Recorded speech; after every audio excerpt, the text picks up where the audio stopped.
Bom dia a todos. Hoje está um calor insuportável, né, gente? Temos que tomar cuidado, tomar muito líquido, né? Não ficar muito no sol e se cuidar, né? Porque tá feia a situação. Nós iremos falar sobre o Espírito Santo, tá? Eu vou ler um pouco sobre Benihim, que é um livro Bem-vindo Espírito Santo. O que está acontecendo? O dia do Pentecoste aconteceu durante a festa das semanas, a quarta de 4 grandes festas que ocorriam anualmente em Jerusalém. Depois da Páscoa, das trombetas e dos tabernáculos, a história conta que esses eventos importantes geralmente atraíam mais de 150 mil pessoas de todo o mundo. Estava lá pessoas de todas as nações debaixo do céu, unidas pela fé no Deus de Abraão, Isaac e Jacó. Benihim, ele nasceu em Jerusalém, viu, gente? Acredita-se que 120 mil pessoas eram peregrinas, que tinham outra língua nativa. O que está acontecendo? As pessoas indacavam ao virem correndo em direção ao som. Ficaram perplexos ao ouvir aqueles evangélicos cheios do Espírito, né? Cheios do Espírito Santo, falar na sua própria língua. Os de Frígia dizia, estão falando o idioma de Frígia. Os dos Panfilha diziam, estão falando o idioma de Panfilha. E os de Roma diziam, estão falando latim. Até este glorioso momento, muitos dos seguidores de Cristo tinham pago um preço horrível pelo compromisso que tinham.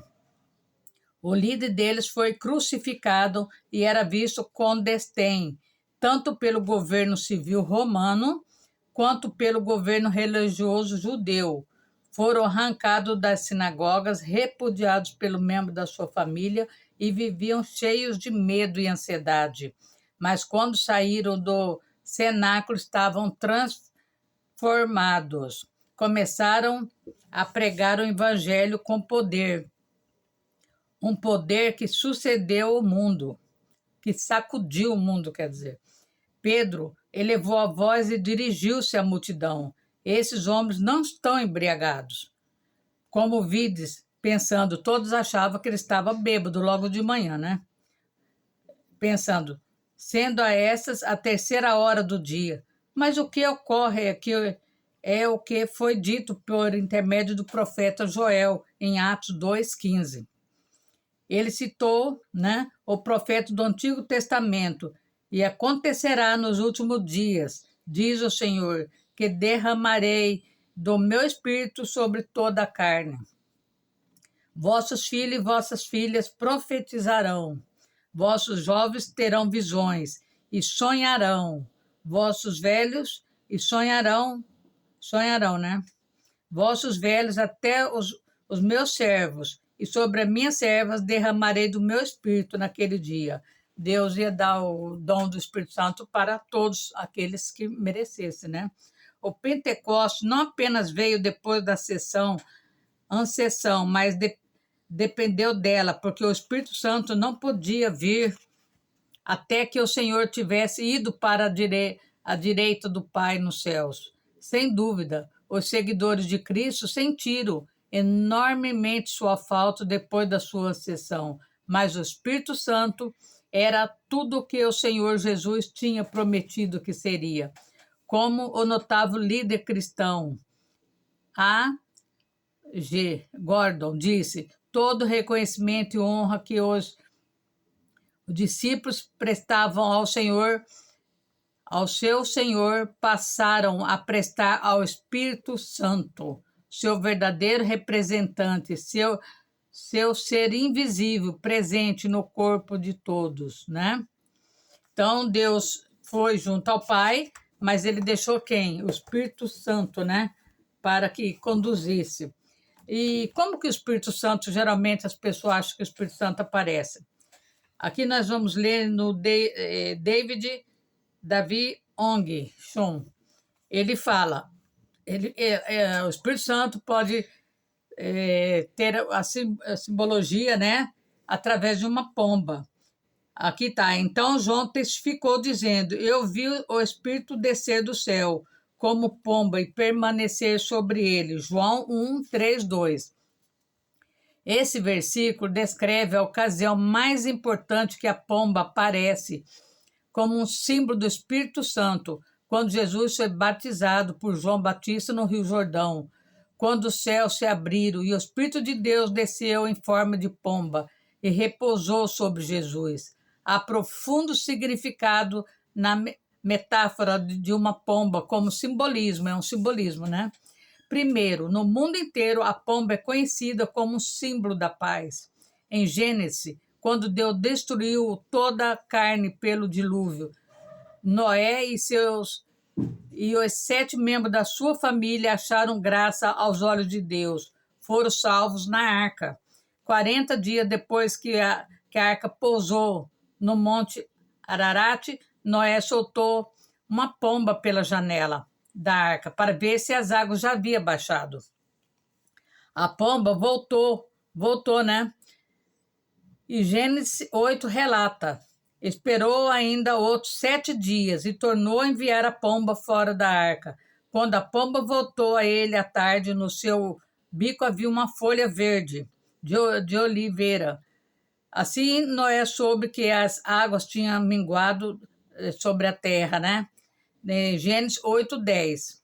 A primeira evidência de que a paz retornara à terra e que o julgamento e a ira de Deus já havia passado foi uma pomba. Que maneira tão bela, né, de representar a presença do Espírito Santo.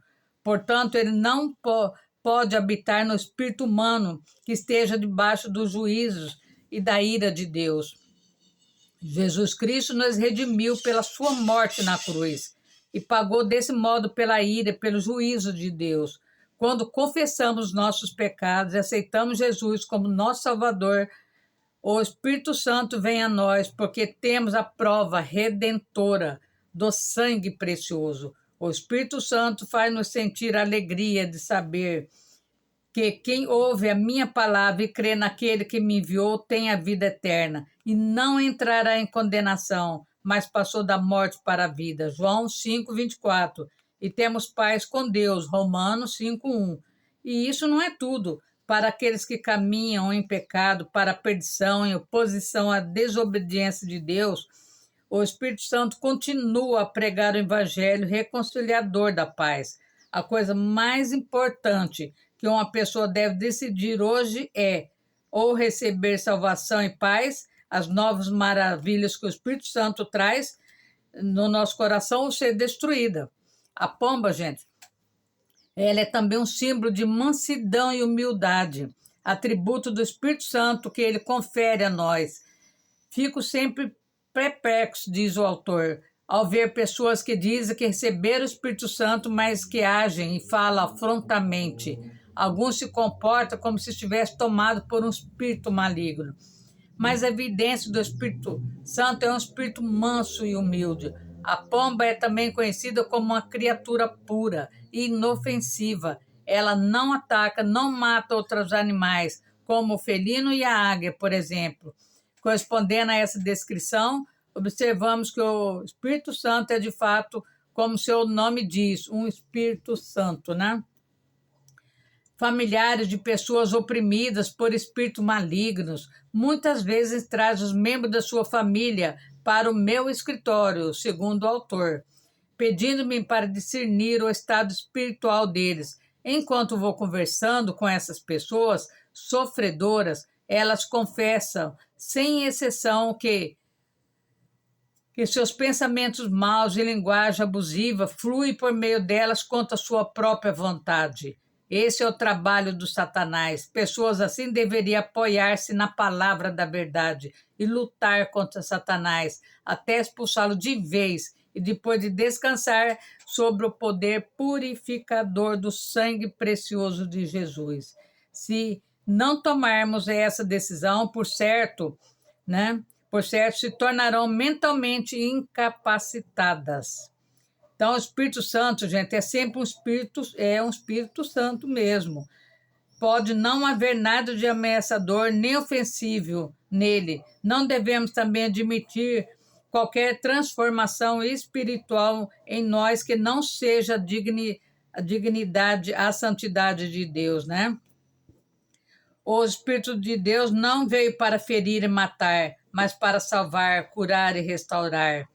Então, nós vemos que é muito interessante quando falamos, né? Pessoas que têm o Espírito Santo de Deus não oprimem as pessoas, não fica governada através do seu poder, né?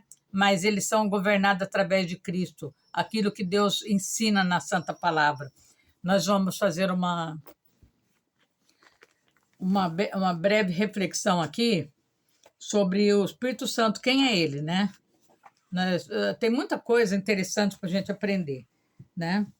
Então, nós vamos falar um pouquinho que o Espírito Santo de Deus veio para nos ajudar, para nos libertar das palavras erradas, né? Que a gente profere todo dia. Mas nós vamos falar de Deus antes de falar disso, né? Nós vamos falar que quando Jesus morreu e ressuscitou, foi para o céu, ele deixou o Espírito Santo aqui conosco, né? O Consolador. E nós vamos falar de Deus. Quem é Deus para vocês? Vocês sabem? Deus, sabendo, pois, Jesus todas as coisas que sobre ele havia de vir, adiantou-se e perguntou-lhes: a quem buscais? Responderam-lhe: a Jesus, o Nazareno. Então Jesus disse-lhe: eu sou.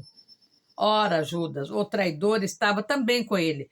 Quando, pois, Jesus lhe disse: sou eu, recuaram e caíram por terra. Está em João 18, né? Então, aqui o autor fala que ele gosta muito desse relato de João. Diante da palavra de Cristo, os inimigos recuam e caem por terra.